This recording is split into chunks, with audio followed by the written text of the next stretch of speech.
Alright, despite my throat hurting. A little bit. If I didn't get sick at the doctor's, I thought I'll try a little more game tonight. Apparently with only one eye, because one eye cannot see.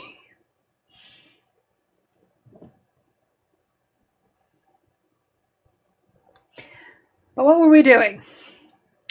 We found out a few people were crazy. And yeah, so let's see, what do I need to build up? I need my wit, my amity, because I guess having friends is a good idea.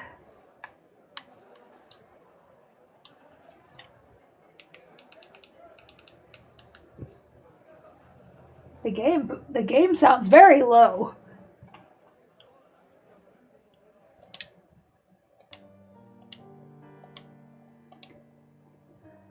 I can't see. It's a very big hood. Okay. Let's see. Let's make more friends.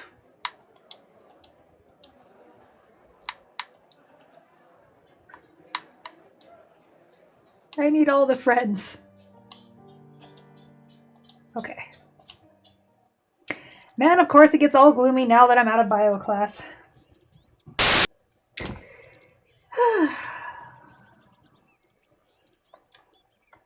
I squint my eyes and brace against the autumn chill as the wind brushes past my face. It's super overcast today. I guess the sun's just taking a little vacation. Looks pretty damn nice if you ask me. The artist could have at least, tried. You could have tried to, do some more backgrounds, or at least make the dark. Just make the image darker. Something. Yes, I have a lot of water. Okay. Oops. I put that on the actual remote. That was not what we wanted to do. Okay. I always get sleepy on days like this. That and the lecture today was super boring. I could barely pay attention. This class is turning out to be way harder than I thought it would be. I'll just make sure to pay extra close attention when I read the chapter for this section. Boom. Problem solved. Except I never really get what I read when I read it. Ugh, no, come on, Nicole. You got this. Don't worry over it. But what do I do now? It's too depressing to stay outside on a day like this, but I don't feel like heading back to my dorm right away. Maybe I should study in the library for a bit. I could use the review time. That's the best idea I got, so I'm going with it. I take the path leading down to the library, but stop when I see a certain someone nearby. Oh, it's Jeff. I should have known that I'd see Jeff around the life science department. I don't want to say that I've been avoiding him lately, but yeah, I've been totally avoiding him ever since I last ran into him in the lab. I don't think he's seen me yet. Great, I can probably hide somewhere until he passes. Unfortunately for me, Jeff turns and catches me on the spot, and then makes a face like that's exactly what he was trying to do. Oh no.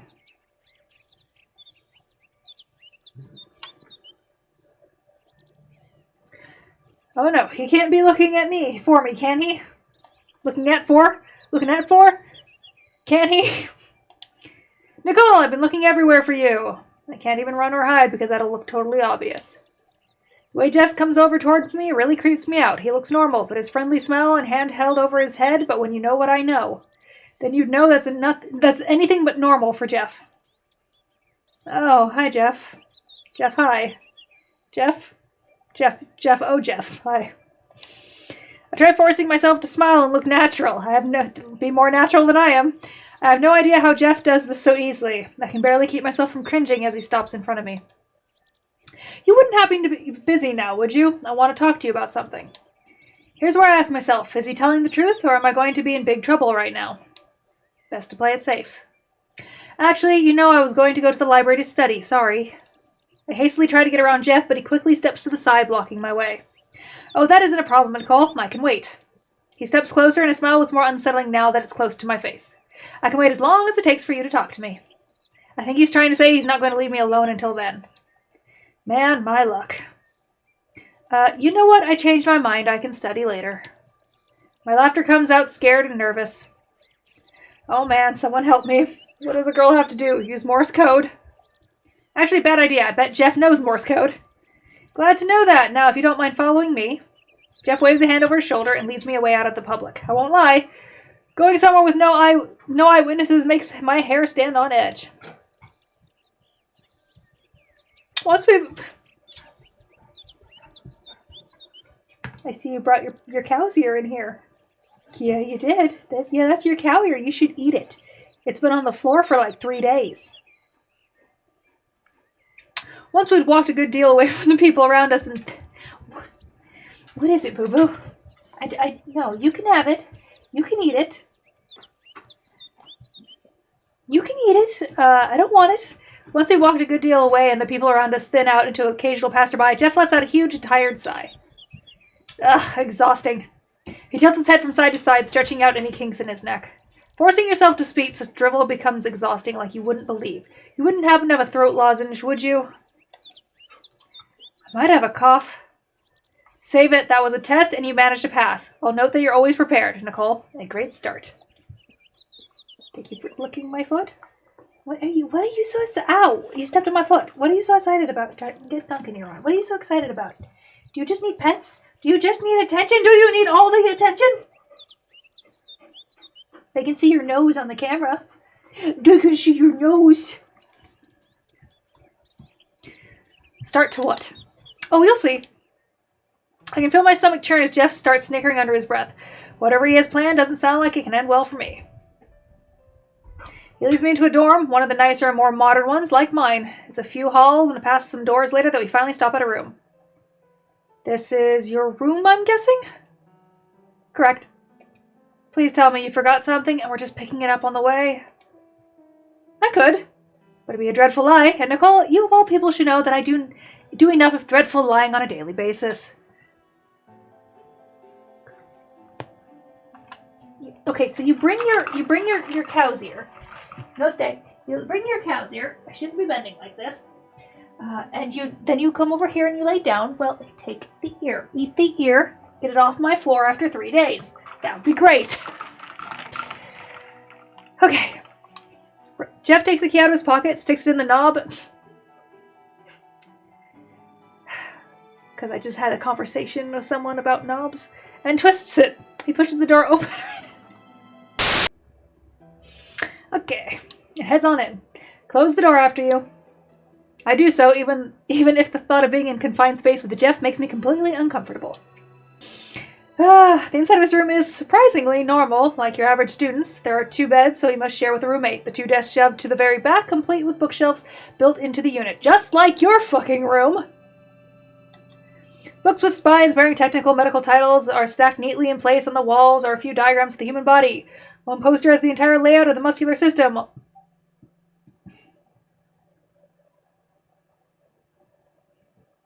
While another is especially detailed when concerning our vital organs. But I'm sure Jeff didn't bring me here so I could appreciate his interior design choices. In fact... Okay, spit it out. Just what do you want from me? I'm going to just get right to it. It's not like we're really friends. There's no point in beating around the bush to spare his feelings. Oh, Nicole, straight to the point, aren't you? Don't you care to relax? Take a load off. Feel free to use the bed. It's currently unoccupied. You mean you room here alone? But isn't this a room for 2 people? It is, yes, but my previous roommate had something come up, shall we say. I carefully consider if I want to press any further with line of questioning.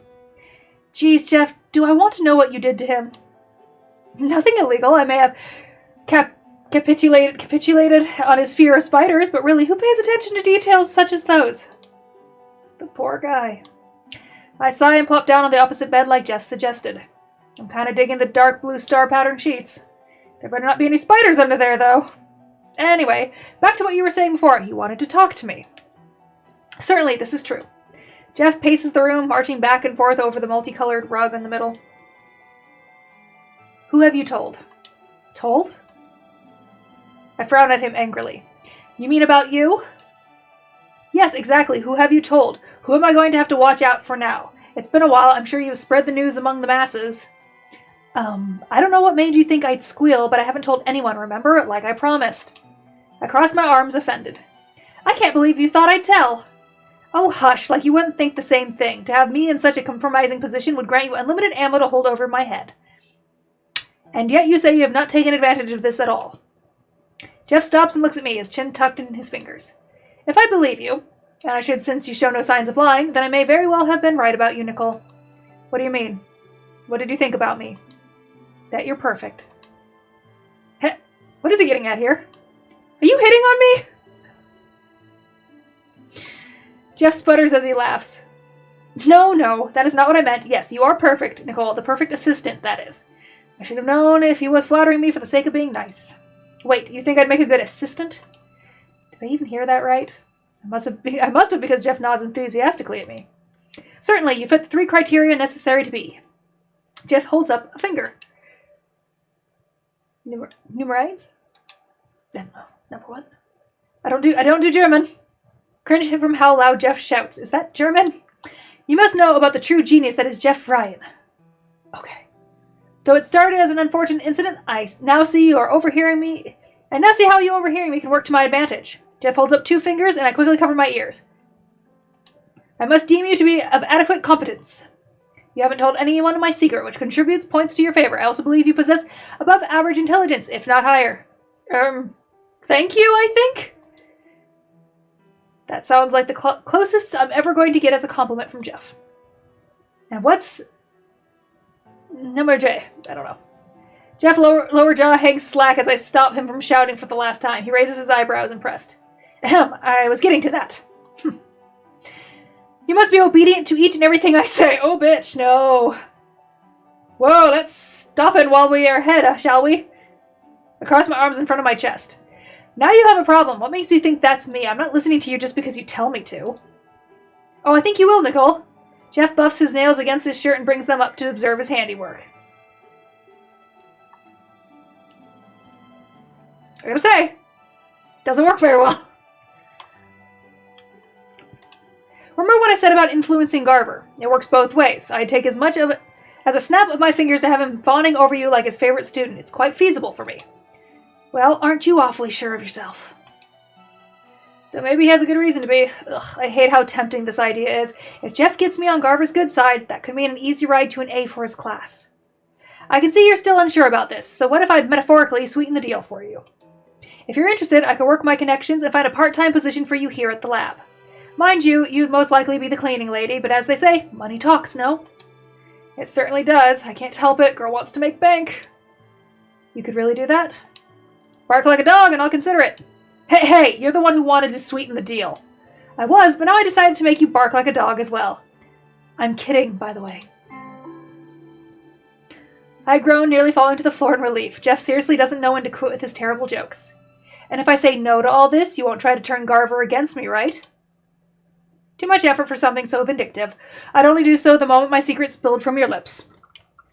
Just checking. I sigh as I feel the foundation of my defenses crumbling. I know I should be thinking harder about this, but getting a little more info wouldn't hurt first. So what would I have to assist you in anyway? Jeff grins eagerly as he sees I'm interested in his proposition. The full explanation would be much more interesting. Be a much more interesting, worthy story, but alas, I shall keep it brief. I am what you call a modern-day alchemist. Kidnapping women on the side of the road to leave drugs elsewhere on the side of the road. I mouth that last word to myself slowly. An alchemist is like one of those scientist guys who turn lead into gold, right? Jeff plants his palm against his forehead. Again with the simplification of such scientific marvels. At least now I can finally yell at you for it. Yes, turning lead to gold is one of the feats of alchemy, but there's so much more. With transmutation, the opportunities are limitless. Is anybody else getting, vibes of people who, mix their child with a dog? Okay, the opportunities are limitless. You can create anything you desire. And you see, I am aiming for one goal in particular. This is what I need your assistance on. Jeff adopts a really haughty stance, shoulders back, arms out. Now take a guess. What do you think my goal is, my would-be assistant? Why do I have to guess? Do it, or you are no fun. Hey, I'm plenty fun. Why am I even arguing this? Fine, I'll play along. I must turn on my remote again. I don't get any of the alchemy stuff. How the heck am I supposed to guess what Jeff wants to do with it? Do you want to do something like turning lead to gold? I mean, that's what alchemists do, right? That's not what I meant when I said that, I suppose, but that has already been done, and I already do that with chemicals in the lab. Transforming one substance to another tends to get stale after a dozen times. Okay. Hold on. Let's try that again, then. Because I don't want... There you go. Okay, so you want to make something. I take a moment to think this over. I don't know much about alchemy thing, but if see, when I was thinking change something, I didn't mean like change one thing to another. I meant like make a big change in like the scientific community or something, and they took it and simplified my thoughts to something that my thoughts weren't.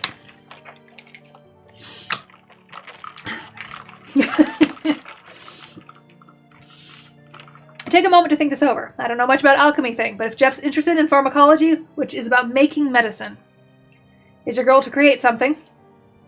Jeff breaks out in a round of condescending applause. That jerk. But if he's a serial killer, maybe we should make him like us. Correct. More specifically, I aim to create a draft of which the world has never seen before. However, it is much more difficult than I had anticipated on my own, hence my need for an assistant. Wow, so you can be humble when you want to. I thought you'd go on and on about how amazing you were. Jeff scoffs and gestures at himself. Why, of course I am amazing, but not that amazing. An alchemist must know his limits if he ever wishes to surpass them. Hey, for once, I think you're saying something that makes a decent amount of sense. So all I'd have to do is what, exactly? It's simple. All you must do is assist me in finding the necessary ingredients I need to finish my potion. That you're never going to tell me the purpose of? Abducting women? Erasing their memory? Rape? I don't know. All in due time. All will be revealed in due time. It's a good deal in my oh-so-biased opinion. Just think. Help me find a few measly ingredients and you can have Garver eating out of the palm of your hand. Jeff extends his hand and flashes me a charming, obvious, practiced smile. I hesitate, eyeing his hand like it's infested with the plague. And when we find these ingredients, then you'll hold up your part of the deal, right? You have my word, which isn't worth much considering. But I'm afraid it's all you have for now. He's right when he says I don't have much to go off of, but it doesn't sound too hard, admittedly. And if it's to get an A, okay, I'm in, but you better keep your word. I take his hand and squeeze it firmly, almost to the point where it must have been painful. Jeff's hand simply remains in mine passively. He never squeezes back, instead he only smiles deviously. When I promise to do something, I do it, Nicole. You will soon see that I am truly a man of my word. When I mean it. Well, like you said when you said you had to kill me? A shiver runs through my arms, starting from where our hands are connected. I immediately let go and bring mine back to my chest. Just what I have gotten myself into now. Anyway, from this moment on, you are now my assistant, and I will now refer to you as such. So get out. Jeff points at the door. I will now begin with a few rounds of experimental synthesis, and no one but myself is allowed in at Sleer Jeff doing so. What? I stared unamused at him. And that is... The name of the room in which you stand, of course. That is the workshop where I perform the majority of my experience. My experiments, not my experiences. But they're probably there too. Though I do use Garver... God, man, motherfucker. This is the workshop where I perform the majority of my experience, though I do use Garver's laboratory if needed. I shake my head before turning to the door. I knew I was reading too smoothly for it to last. Jeez, I'm surprised you haven't gotten in trouble with the resident advisor yet. Oh, I have. As I shoot a questioning look over my shoulder, Jeff simply shrugs and grins. I came up with a way to take care of it. Yeah, I'm definitely not going to ask about that one. Ooh, congratulations! You have gained access to a new job, laboratory assistant. My laboratory!